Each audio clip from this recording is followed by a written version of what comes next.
Welcome to the hen house. Let's talk about the breed that I've got the most of in my flock, the Barred Rock. So, Barred Rocks, or what some call a Plymouth Barred Rock, originated in New England in the 1800s, and they are a cross between a Java and a Dominique. And they were actually dual purpose birds. They were bred not only for eggs, but also for meat purposes. I think they're absolutely beautiful because they've got these bright red comb and wattles, and I absolutely love their black and white feathers.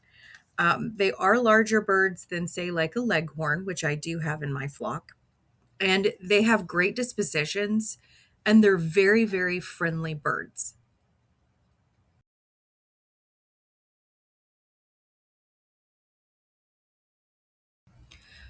Barred Rocks are also very hardy breeds, which is another huge reason that I chose them, especially living here in Texas where it gets quite hot. The Barred Rock can survive heat very well. They are great egg layers. They lay brown eggs. And in my flock, all of my Barred Rocks tend to have variations of their eggs. One of them lays a darker brown egg, and then a couple of them lay lighter brown eggs. But they're beautiful eggs, and they are very consistent egg layers. In fact, Barred Rocks will lay roughly around 4 to 5 eggs a week. So if you average that out over a year, even though this is kind of a wide swing, it's roughly 200 to 300 eggs a year. From my personal experience with my chickens, my Barred Rocks thus far have laid roughly about 5 eggs a week per chicken. And I could not be more pleased with that.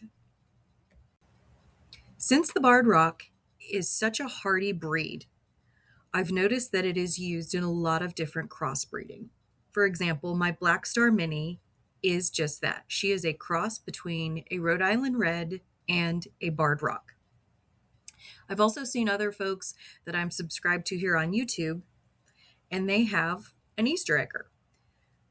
And I was very shocked because it looked just like a Barred Rock because that is the dominant gene that comes out in them. So Barred Rocks are definitely used in lots of crossbreeding because of all of their good traits and their great egg laying abilities. In my opinion, if you're just starting out a flock, or you have an existing flock and want to integrate more birds, or you're looking to find a good breed that would integrate well with your family and your kids, Barred Rocks are hands down the way to go.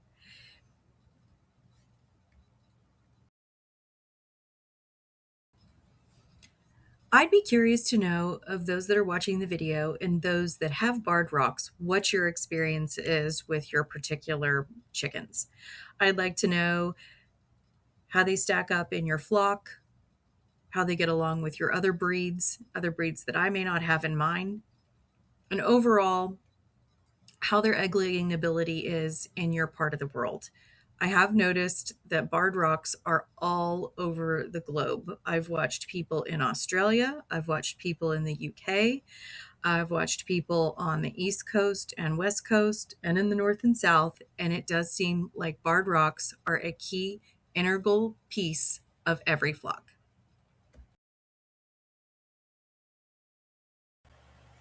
I'll also say that I really like this breed of chickens so well that I have considered if I ever do decide to get a rooster, I probably will end up buying a Barred Rock rooster. They are larger than the hens and they have beautiful tails, beautiful plumage. And considering the disposition of the hens that I already have, I think it would be a great addition. Well, that's going to do it for today. But in the event you're interested, I'll also link my Black Star video on Minnie and my leg bar video on Ginger if you're interested in those as well. And until then, I'll see you next time. Bye.